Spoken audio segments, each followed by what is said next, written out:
Preventing an opioid overdose. Know the signs, save a life. This is going to be a quick one, and we're going to talk about opioid overdose basics. Prescription opioids like hydrocodone, oxycodone, and morphine, along with illicit opioids like heroin, illegally made fentanyl, and the fentanyl that gets to the street that was legally made but found its way into illegal transactions, are powerful drugs that have a risk of a potentially fatal overdose.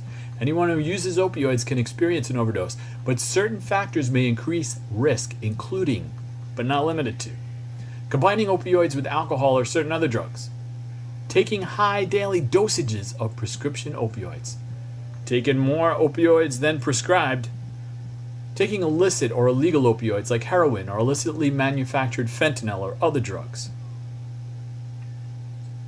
that could possibly contain unknown or harmful substances. Certain medical conditions such as sleep apnea or reduced kidney or liver function can also be an increased risk. And of course, an age greater than 65 years old.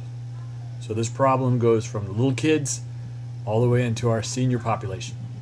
The death from an opioid overdose happens when too much of the drug overwhelms the brain and interrupts the body's natural drive to breathe. You can learn more about opioids to protect yourself and your loved ones from opioid abuse, addiction, and overdose. And I'm going to put the link at the bottom of this page below the video. Now, signs and symptoms of an opioid overdose are: during an overdose, breathing can be dangerously slowed or stopped, causing brain damage or death. It's important to recognize the signs and act fast. Signs include small, constricted pinpoint pupils, falling asleep, a loss of consciousness, slow, shallow breathing, choking or gurgling sounds, a limp body that doesn't respond to touch or to your voice, pale, blue, or cold skin.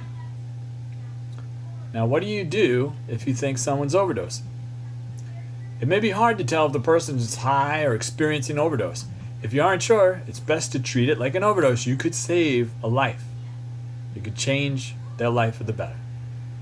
First of all, you want to call 911 immediately.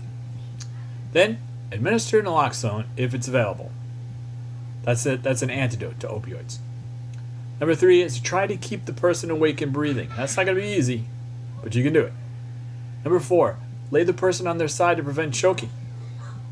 Number 5, stay with them until emergency workers arrive. Explain what happened, then you can leave. Or you might stay with them and go to the hospital with them and help them. Now ask your doctor, everybody. Ask your doctor about naloxone, a safe medication that can quickly stop an opioid overdose.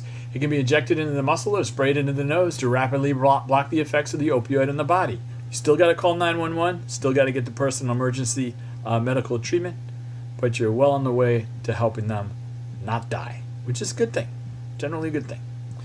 And that's what I got for you today. There's a link in the bottom with more information, and have a wonderful, wonderful evening.